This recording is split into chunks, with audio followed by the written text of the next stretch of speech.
The next topic we're going to discuss are some of the error handling operators in the Flux class. And this is a very important topic because it's what allows us to provide the resilience property in reactive programming from the Reactive Programming Manifesto. Remember, nothing in computer science should be taken seriously until it's published in manifesto form. So we have the Agile Manifesto and the Reactive Manifesto. It's also important if you ever want to criticize anything, you have to say such and such considered harmful. So if you want to tell people that to alert them to the dangers of some paradigm, like go-to considered harmful, or I don't know, object-oriented programming considered harmful, or untyped programs in C considered harmful. Those are examples of things that you do if you want to impress people with your knowledge of computer science history. So we're going to talk about error handling operators that allow a flux to continue doing something or other, or not, based on the intent of the programmer and which operator they use. And we're going to talk about onErrorContinue, onErrorResume, and onErrorStop. Let's start by talking about onErrorContinue. What this says is that the flux stream should continue, even if an error occurs, by dropping whatever element caused the error, the exception, and then continuing with the subsequent element. And what you see here is something called a by consumer that will be fed with errors that match a predicate and the value that triggered the error, so you can log it or handle it in some way. And the type of the error is a subclass of throwable, which is actually the superclass or super interface of exceptions. So throwables are even more fundamental than exceptions are, believe it or not. What's returned here is a flux that will continue or attempt to continue processing when errors and or exceptions occur. So you're just going to find a way to cope. This is the cope strategy. onErrorContinue should be called cope. The operator intentionally swallows the exception so it doesn't propagate up the call chain or the stack any further. It's basically suppressed, if you will. So here's a very simple example. We're going to have a flux of denominators. We take an iterable, a list of denominators, turn it into a flux.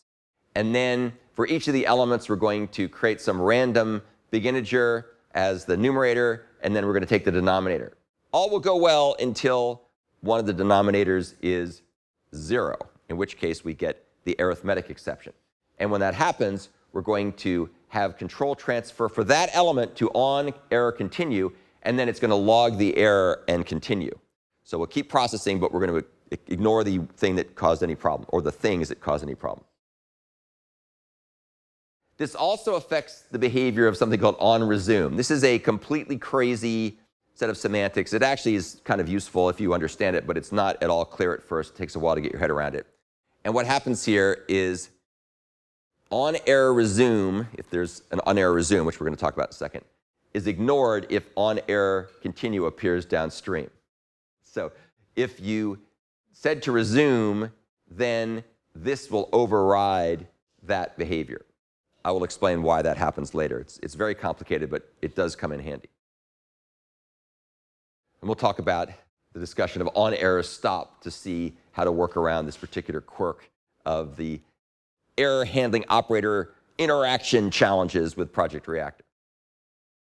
There is no direct equivalent, interestingly enough, in Project Reactor's counterpart, RxJava. There is no onErrorContinue equivalent in RxJava for reasons unknown. The next operator we're going to talk about is onErrorResume. And what this says is, if something goes wrong, then fall back to this particular response, this particular substitute, I suppose is the best word, when any error occurs. The parameter that's passed here is a function that will choose the fallback depending on the type of the error. So based on the type of the error, then we can decide what to do in response. The type of the error, again, is a subclass of throwable, typically some kind of exception. So what it does is it returns a flux that will fall back to the designated publisher whenever onError occurs. So if an onError is emitted in a flux sequence or stream, then this particular fallback is going to be called to substitute the value for what went wrong. This operator also swallows the exception so it doesn't propagate up the call chain or the call stack any further. Here's a simple example. So what we're going to do here is we're once again going to have a list of denominators. We're going to create big fractions, which are going to have a random numerator and then whatever denominator comes in from this stream. And if it's 0, which it could be, then the response here is for us to resume, but we're going to emit an empty flux at that point. So we convert the arithmetic exception to an empty flux. And we'll talk about what onErrorStop means and so on later. So, as we talked about before, using onErrorResume in conjunction with onErrorContinue can cause some strange side effects, and onErrorResume will be ignored if onErrorContinue appears downstream. And by downstream, it doesn't just mean downstream in a given flux stream, but it can actually be downstream in terms of nested flux streams, which really starts to boggle your mind after a while. Once again, we're going to talk about how to deal with that. RxJava has an operator called onErrorResume next that works like onErrorResume does in Flux. Once again, why they call it two different things, I don't know, but it has basically the same semantics. Java's CompletableFuture exceptionally method is very similar to these in that it control transfers to it and it replaces whatever happened with whatever you want it to be replaced with. The third and final error operator is onErrorStop. I've been kind of previewing this and saying, hey, we'll get to this when we have that part of the lesson. So what onErrorStop says is, if an onErrorContinue variant is used downstream, revert to the default stop mode where errors are terminal events upstream. Wow, that's complicated. So it returns a flux that terminates on errors even if onErrorContinue is used downstream. So it's basically a way of overriding the semantics of onErrorContinue. This is a good example of what happens when you have operators that conflict with each other in terms of their semantics when composed, which can become very complicated, as we will see.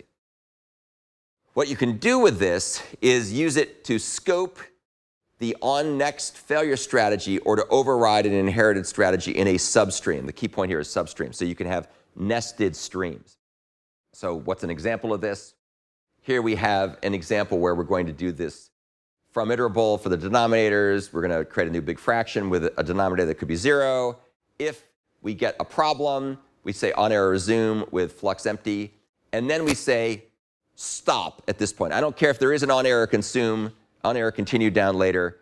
I want it to stop at this point and override the onErrorContinue semantics that occur later.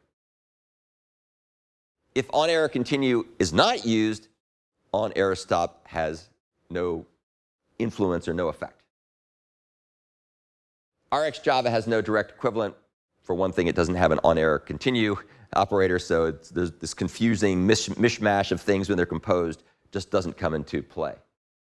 We will take a look later when we talk about the Project Reactor implementation of the async task barrier, where onErrorContinue, onErrorResume, and onErrorStop are applied in a very useful way in order to get the right semantics by building a reusable framework.